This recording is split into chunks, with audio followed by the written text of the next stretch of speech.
Hello and welcome back to 12 Minutes with Berç. I'm your host, Berç, and today we are unpacking the core skills you need to thrive in the world of marketing.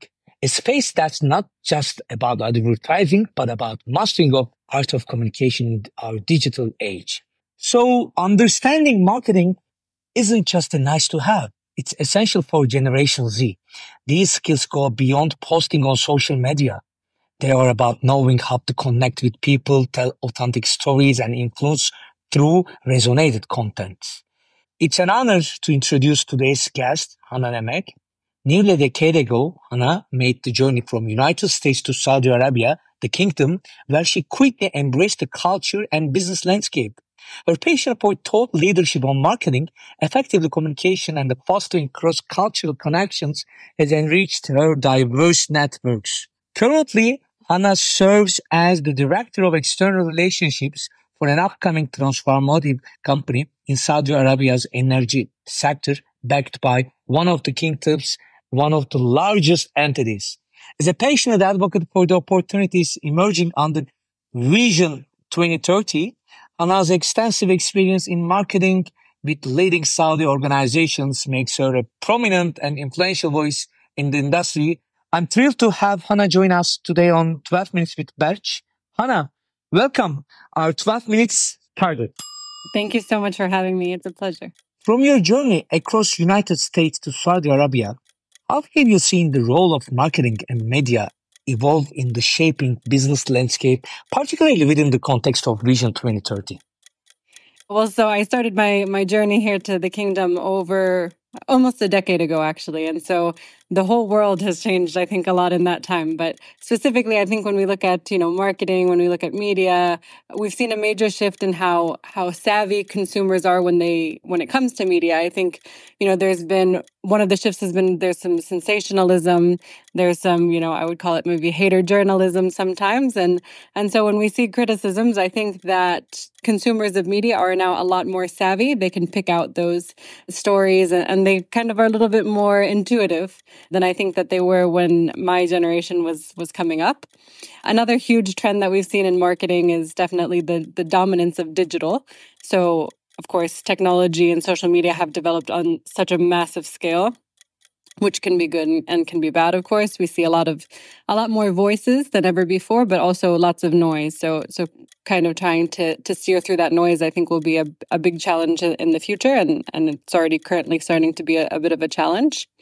Another trend that I've seen a lot is the personalization of marketing strategies. So, it used to be when they marketed a brand like Cheetos, they would say, Cheetos are cheesy. But now they're talking, they know that 15-year-old girls love flaming hot Cheetos. So they say, flaming hot Cheetos are the vibe. And they, change the wording, they change it, make it a little bit more personalized. So it's also been clear that that's happened over the last decade that I've been here. And I think that also, there's a lot of that's changed in terms of authenticity. It's almost become, I would say, maybe a scarcity, which is quite sad. And I think I see that sometimes when I read, criticism of anything related to Vision 2030, particularly some of the media stories and some of the projects. But if you're here, you can't deny the energy. So when you see the authenticity when you're here and you read something inauthentic in the media, that becomes quite an issue, but it also presents a competitive advantage opportunity for those people that are like really authentic and, trying to live their brand. You make the point. So specifically, we are living in the internet and social media. And if I look at the Generation Z, they are the first generation to grow up within this environment. Their deep understanding of the platforms given them a unique advantage in the marketing specifically. So as someone deeply involved in Vision 2030 initiatives, what are the key marketing skills that Generation Z should focus on contributing effectively to these ambition initiatives, which to Vision 2030? So I would say that maybe there's three main skills that I think that people should develop, or maybe I would maybe call them, parts of your mission or parts of your values. The first one is consistency. I read a quote recently that said, marketing is not saying a million things one time. It's saying one thing a million times. And I think that's really important because we have such a short attention span now.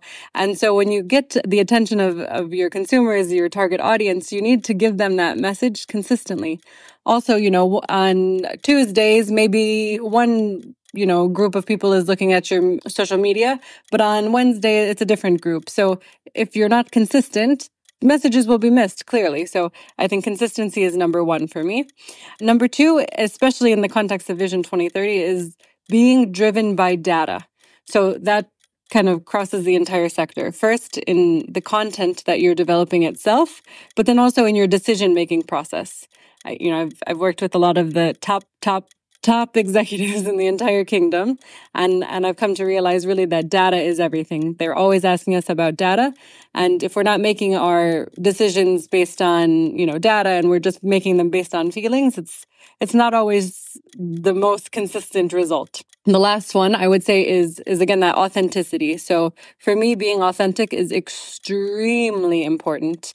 And I think that for Gen Z to kind of start developing their executive presence, kind of finding out who they are, what their passions are, and then also kind of just creating their personal brand around that authenticity will shine through. And I think that you'll be able to, succeed in anything you do. You have underlined maybe multiple times about authenticity. That reminded me one of the quotes from Seth Godin.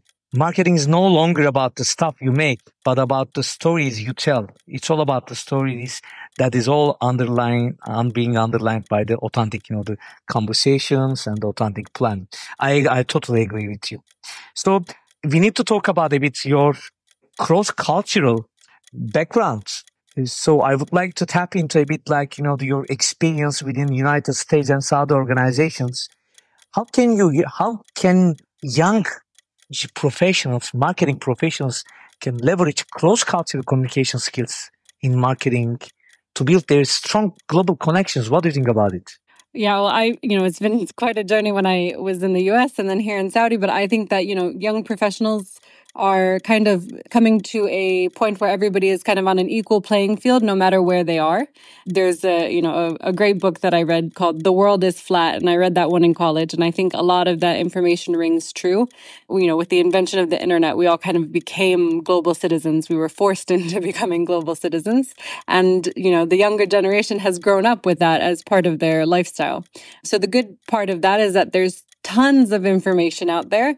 The bad part of that is it can get hard to cut through the misinformation, I think. So, I use the examples when 3 generations ago, my grandparents, they were living in a village in Czech Republic, and they probably only knew 20 people. So the person that ends up being your soulmate is one of 20 people. But today we have dating apps. So you can pick through 20 million people and decide who your person is, who your soulmate is. So it's, again, that exposure to so many more ideas, so many more options, so many more opportunities. It can be both good and bad. It makes decision-making quite hard.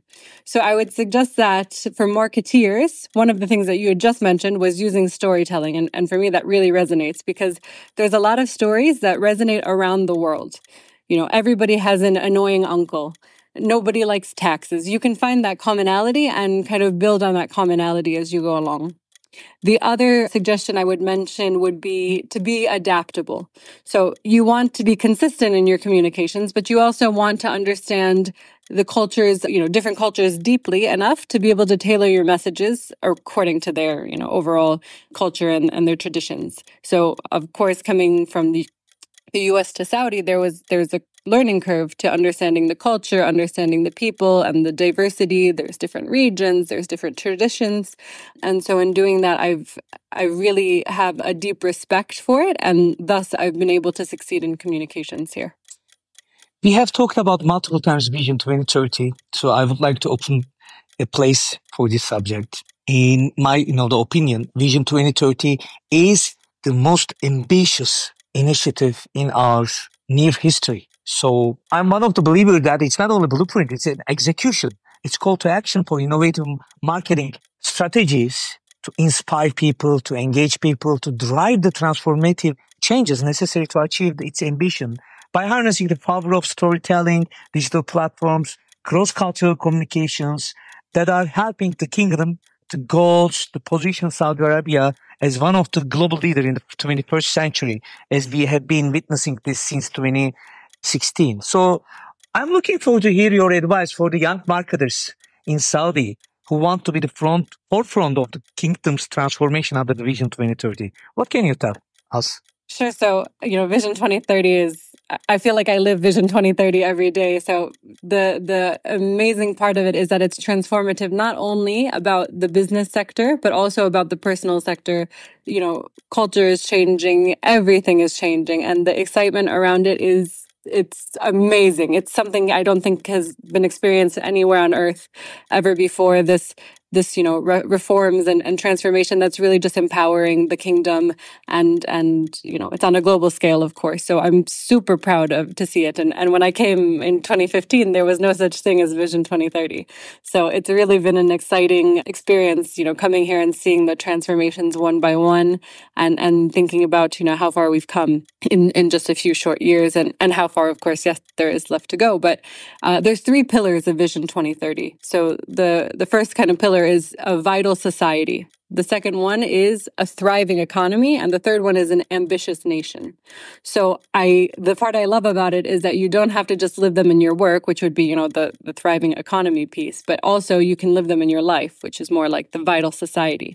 So I would recommend that, any of the young Saudi professionals or young international professionals that are here in the kingdom, don't just live the vision in terms of what you're doing for work, but live the vision in what you're doing in your own life too. There's stuff about sports, there's stuff about inclusivity and stuff. It's just really transformative. So I would just say that for me personally, the reason I'm so passionate about it is because I see that there's a huge opportunity to make an actual contribution and an actual impact. And again, I don't see that anywhere on earth right now, but I'm really passionate about making an impact with my work. I could probably have a fancier title or a fancier job at a different company, but I wouldn't be as passionate about what I was doing.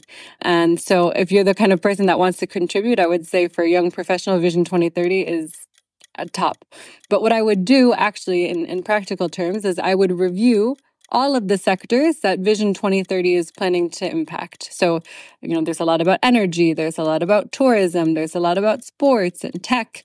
I would recommend that the young people kind of find their niche and then find where they fit into that niche. So if you love marketing, go for marketing. If you love, accounting, go for accounting. But you're going to find your passion and it's going to make your work so much more enjoyable, and you're going to, really be able to contribute, I think. So we are entering our last 1 minute.